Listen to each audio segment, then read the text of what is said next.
Hi, my name is Parth Nambole, and I'm a second year design student. Along with that, I'm also a content writer, a guitarist, a sports person, and a gamer. But before starting, एक कहानी से शुरुआत करते हैं. Let's start with a small story from my childhood. Back when I was in 7th standard and I was 12 years old, I had a history examination coming up. My mother was a teacher. She teaches maths and science. So you can only imagine how strict she is about my academics. But that was also the period when I had just discovered the gaming phenomena called FIFA 14. I was crazy about that game. All I wanted to do was just play and score goals. So you can only imagine how serious my mother was when she told me, I want all of the material ready when I come back. And don't you dare touch that computer when you're there. So, as a good and obedient student, as soon as she left, I directly ran to my computer and started playing FIFA. So, did I just waste all of my time playing FIFA? No, I had a secret strategy up my sleeves. For every 3 goals scored, I would learn one answer. For another 3 goals scored, I would learn another answer. As the time of my mother's approaching started coming sooner, this graph started to change a little bit.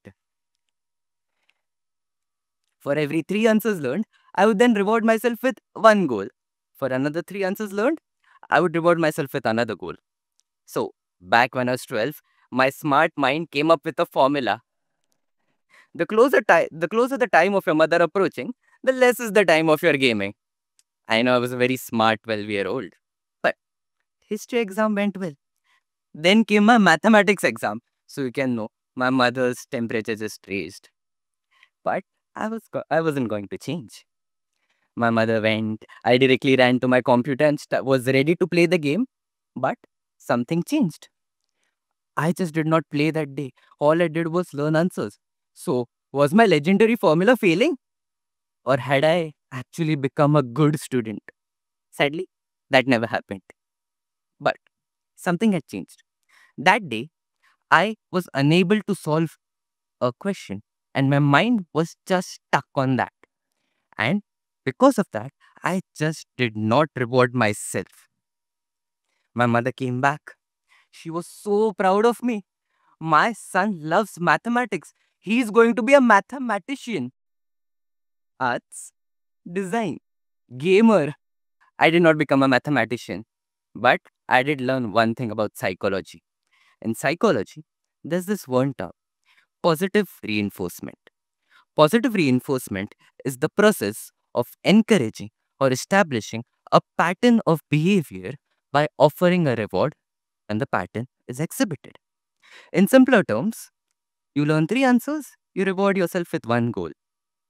And this ratio of answers learned and goals scored is very important for gamers. Because you see, gaming takes a huge chunk of any gamer's life. And when I mean huge, I mean huge. And if you also think and believe in the misconception that gaming is not that big, let me show you some numbers. Research suggests that an average gamer plays 8.5 hours per week. Mathematically speaking, that's 442 hours every year. And you know what's that's like? That's like watching GOT 6 times. Game of Gaming is no longer small. Gaming is also about being consistent. Because once you start loving games, you will just fall in love with their worlds. Gaming can make you feel happy. It can make you feel satisfied, emotional, safe, and vulnerable. And gaming has been there with me from my childhood. One of my very fondest memories from my childhood is my young self saying, Mummy, computer खेळायचंय," which directly translates to, Mom, I want to play the computer. I was so naive back then, I did not even know that the computer existed for anything else other than gaming. One of my very first games that I played was Cricket 07. I was so mad behind that game. I used to just keep scoring runs and runs without losing wickets, and it was so great. It went on to shape my life in such a beautiful way that I pursued cricket as a career which I would follow for 15 years of my life. But gaming did not just affect me in sports. My school wasn't the strongest for English, but I had Call of Duty with me. Captain Price taught me how to speak English, and he also gave me the confidence to be on this stage today. Several other games like Assassin's Creed gave me my love for history. Age of Empires gave me my love for warfare. Books, I read books because of it. FIFA gave me my fascination for sports. Gaming, so much more. But now the question is, why did I just tell you all these stories of journey from gaming to now? It is to show you that how much gaming can affect a gamer's journey in his life and how much gaming can affect other hobbies as well. So the question that begs itself here is, how does a gamer manage gaming along with things like writing, guitar, sports? So in this context, I like to consider myself somewhat of an expert. So I came up with a personal thesis. A thesis I call Magic of a Gamer's Mind. It's very simple, you see. The very first thing you do is you set yourself a task. Then you get your game ready and you set yourself a deadline. And then you make the task as challenging as possible. Then you get to work. You know what? Then you'll see magic happening. Your work will flow smoother than ever. And then you play. You reward yourself for having done the deadline, having done the task. Then you repeat. You keep following and you'll have better performance than ever. Now, the question again is, why does this work? For this, we'll take a deep dive inside the mind of a gamer. Inside the mind of a gamer exist three characters. The first one, the rational guy. Well, he's rational. He does all of the normal things like eating, walking, sleeping. Then, the second, there's the motivated lad. He's motivated. Once he sets his mind to something, he'll make sure to do it no matter what happens. But he's also a bit anxious. And there's the third guy, the chill guy. He's exclusive to the gamers. He's very chill. And he's the guy who makes the gamer satisfied when he plays. He's the guy who's the favorite. On a usual basis now, the gamer's mind is like a ship coursing through the ocean. First, there's only the rational guy. The ship is slowly surfing through the ocean, time passing through. And then, as time passes through, the chill guy comes in. Let's play some games. Let's play some games. We are going to enjoy the ocean, man. We are in the ocean. We should set our sails up high and let the rudder free and let's move through. Let's sail the ocean. Let's get that treasure in. But then the motivated lad comes in. Are you both crazy? Don't you see the ocean? Get the sails normal. Get the rudder right. We might crash. We might follow. Are you crazy? What should a gamer do? The the one thing you shouldn't do is let any one of them in control. Because you see, if you let the chill guy take over, soon your ship will look like this. The ocean will come in, the waves will come in and let you crash. You have your sails high, but your ship is also very high. You need to take control. But what happens if you let the motivated lad take over? He's very good, right? But soon you'll look like this. You just did not do your favorite thing. You just did not enjoy gaming at all. So, what should all of these three characters do?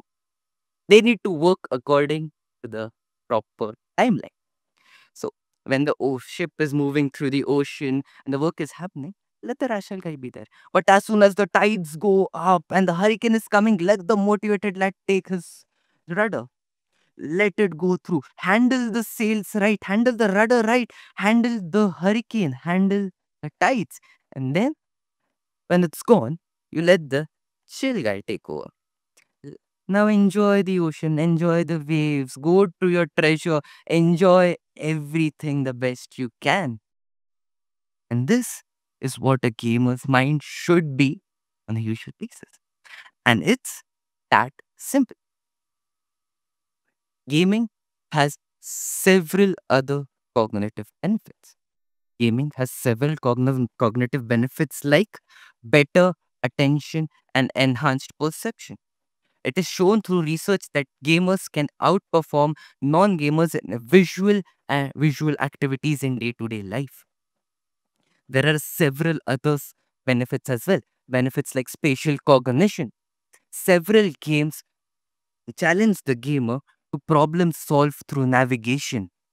This directly affects their problem solving capabilities as well as creativity. Gaming also gives a gamer motivation. It teaches them things like resilience, persistence, and it also has emotional benefits.